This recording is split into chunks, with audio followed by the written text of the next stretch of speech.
जय माताजी मित्रों। तो अमे जई रह्या छीए राजस्थान रवणुजा रामापीરના दर्शन કરવા માટે। तो फक्त रवणुजा નથી જવાના, અમે પહેલા જવાના છીએ નગાણા, જે રણુજા જતા રસ્તામાં જ આવે છે। मतलब રણુજાથી 200 કિલોમીટર આ બાજુ ગુજરાતથી જઈએ તો રણુજા પહોંચતા વચમાં નગાણા ધામ આવે છે। તો અમે પહેલા त्यो આગળ જવાના છીએ અને ત્યોથી પછી અમે રણુજા જવાના છીએ। तो जो तमने अमारा व्लॉग गमता होय तो व्लॉग ने लाइक कर दीजिए। चैनल पर पहली बार आया तो चैनल ने जरूर से सब्सक्राइब कर दीजिए। तो चलो मळीए रस्ता में।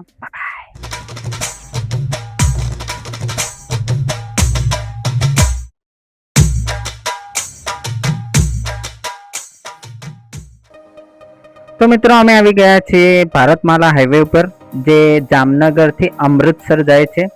अने तमे हाईवे जोई शको छो केटलो सरस, अने मतलब 6 लाइन हाईवे है, 3 जवानो और 3 आववानो।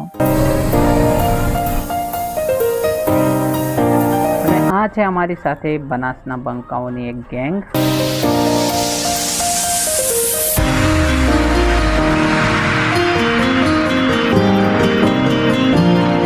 तो मित्रों लगभग 100 किलोमीटर नु अंतर काप्या पछी हवे भोखरा देखावा मंड्या छे।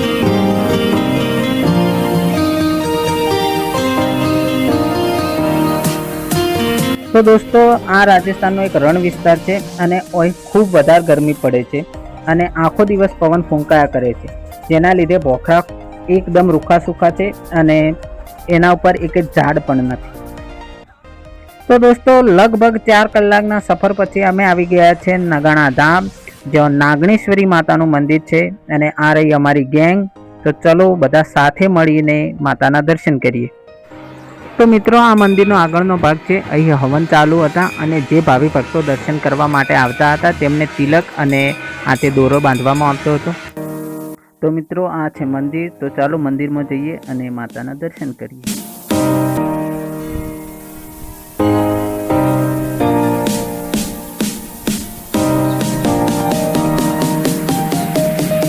तो मित्रों જોઈ શકો છો આ ભવ્ય અને સુંદર મંદિર છે નાગણેશ્વરી માતાનું, જે રાઠોડોની કુળદેવી છે।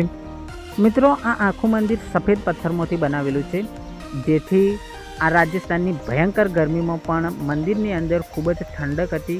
આજે મંગળવાર છે અને મંગળવારના દિવસે પણ લોકો ખૂબ દર્શન કરવા આવી રહ્યા છે અને મંદિર અંદરથી ખૂબ મોટું અને સારું એવું કોતરણી કામવાળું છે।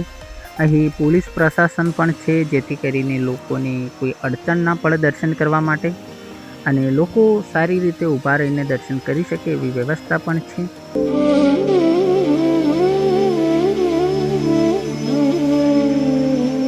તો મિત્રો આ મંદિરનું કામ હજુ ચાલુ છે, નાની મોટી કોતરણી કામ બાકી છે તે કરી રહ્યા છે કારીગર ભાઈઓ। જોઈ શકો છો આ બાજુ પણ 3-4 જણા બેઠા છે અને આ બાજુ પણ ખાસા એવા કારીગરો છે અને એમનું કામ તમે જોઈ શકો છો કેટલું સરસ ડિટેલિંગ સાથે કરેલું છે। નાની નાની કોતરણી કરેલી છે અને આવી કોતરણી કરતાં ખૂબ ધ્યાન રાખવું પડે છે, કારણ કે મંદિર બની ગયું છે અને જો હવે થોડી પણ ભૂલ થાય તો એ આખું હટાવીને એની જગ્યાએ બીજું કામ કરવું પડે, જેથી खूब ज काळजी लेवी पड़े छे, कारण के बहु नानी नानी डिटेलिंग छे। जोई शको छो अने बधा दर्शन करी करीने आवीने अहीं भेगा थाय छे आ बाजू।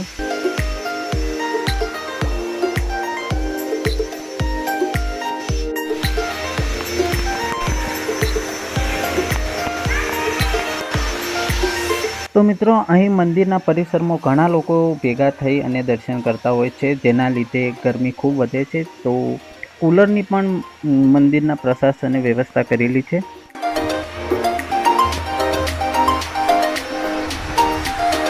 मित्रों चारे बाजू रण विस्तार अने वच्चे मातानुं आ भव्य मंदिर आवेलुं छे, जे खूब ज सरस छे।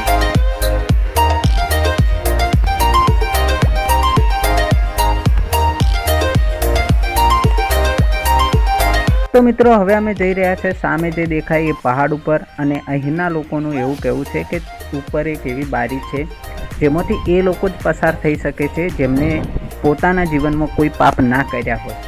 તો અમે તે બારીમાંથી પસાર થવા જઈ રહ્યા છીએ। तो मित्रों तमारा बधानुं शुं कहेवुं छे, હું એ બારીમાંથી નીકળી શકીશ કે નહીં નીકળી શકું? હું નાના બાળકો પાસેથી પડીકા પડાઈ પડાઈને ખાઈ લેતો હતો, તો શું એ પાપ ગણાશે? એ વિચારતો હું આગળ જઈ રહ્યો હતો અને આગળ રસ્તો એટલો ખરાબ આવી ગયો છે, કારણ કે પહાડ ઉપર ચડવા માટે પગથિયા નથી, સીધું જ ચડવાનું છે. તો એ પથ્થર પગમાં વાગી રહ્યા હતા. જોઈ શકો છો રસ્તો કેટલો ડેન્જર છે. જો પડ્યા ને તો બધું સોલાઈ જાય એવું છે.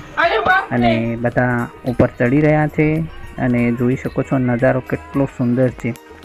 ચારે બાજુ જ્યાં સુધી નજર જાય છે ત્યાં સુધી એકલું રણ છે અને ક્યોક બાવળિયા ઉગેલા છે બસ.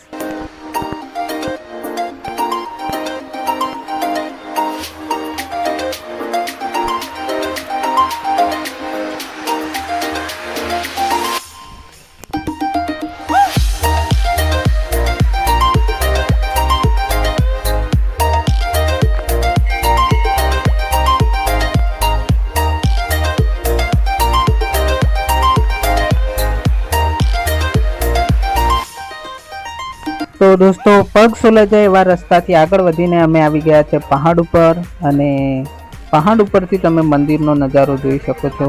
કેટલું સુંદર લાગે છે. ચારે બાજુ જ્યાં સુધી નજર જાય છે ત્યાં સુધી ફક્ત ને ફક્ત રણ જ છે, અને દૂર સુધી જે નાના મોટા ઝાડ દેખાય છે એ બાવળિયા અને ખીદડાના ઝાડ છે, કારણ કે આ રણમાં બીજું કોઈ ઝાડ થતું નથી. હવે જઈએ ધર્મની બારી તરફ અને જોઈએ કે મારું પાપ વધારે છે કે મારું પુણ્ય વધારે છે. અને આ ભાઈ તો સરળતાથી બહાર નીકળી ગયો છે, જાણે એને કોઈ પાપ કર્યું જ ના હોય. તો એને જોઈને હવે મને પણ જોશ ચડી ગયું છે કે હું પણ અંદરથી નીકળું અને ચેક કરું. તો મિત્રો હું આના અંદરથી હાલ જ નીકળ્યો અને એ વિડીયો કોઈએ રેકોર્ડ ના કર્યો એ માટે હું તમને બધાને દિલથી આઈ એમ સોરી બાબુ. મિત્રો હું આના અંદરથી નીકળ્યો અને એક જ વાત નોટિસ કરી કે જો તમારી પાસે ટેકનિક હોય ને તો તમે આની અંદરથી સરળતાથી નીકળી શકો છો, અને જો ટેકનિક ના હોય તો તમે અંદર ફસાઈ પણ શકો છો. આમાં અંદર બહુ સાંકડી જગ્યા છે. જો કોઈ પાતળો માણસ હોય અને એની પાસે ટેકનિક હોય તો તે સરળતાથી બહાર નીકળી શકે છે, અને જો કોઈ જાડું માણસ હોય તો અંદર ફસાઈ શકે છે. પાપ પુણ્ય જેવું તો મને કંઈ લાગ્યું નહીં, બાકી તો જેની જેવી માન્યતા. મને તો એવું જ લાગ્યું કે જો ટેકનિક હોય તો કોઈ પણ નીકળી શકે છે. બાકી માતાજીની કોઈ કૃપા હોય તો ખબર નહીં, બાકી હું તો સરળતાથી નીકળી ગયો. તમારું આના વિશે શું કહેવું છે કોમેન્ટ કરીને જરૂરથી જણાવજો.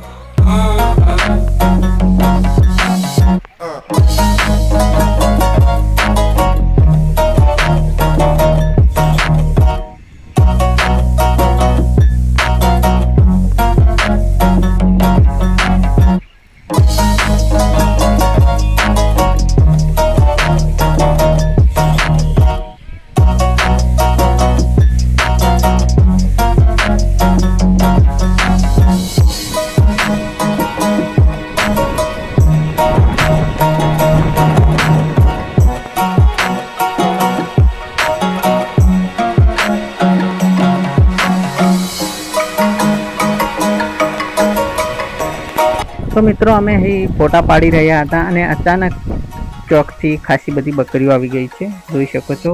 અને આ બકરીઓ પ્રસાદ ખાવા માટે આવી છે. તો જો તમારી પાસે પ્રસાદી હોય તો આ બકરીઓ તમારી પાછળ આવશે અને તમે જો જશો તો જ આવીને ઊભી રહેશે.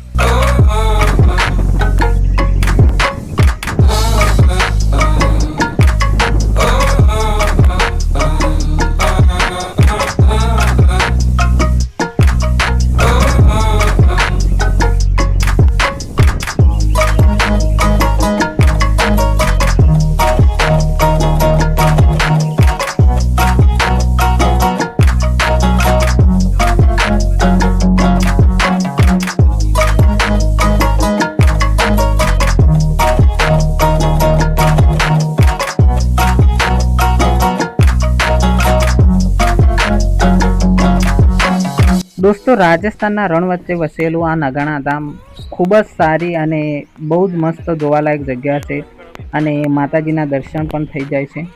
તો જો તમે રાજસ્થાન આવો છો તો એકવાર અહીં જરૂરથી દર્શન કરવા આવજો. સામે જે દેખાય એ અહીંનું ભોજનાલય છે, જો મફતમાં ખાવાનું મળે છે, પણ અમારે રણુજા જવાનું હોવાથી અમારે મોડું થાય છે, જેથી કરીને અમે ભોજનાલયમાં ભોજન કરવા જઈ શકશું નહીં. તો એ માટે તમને બધાને ફરીથી આઈ એમ સોરી બાબુ.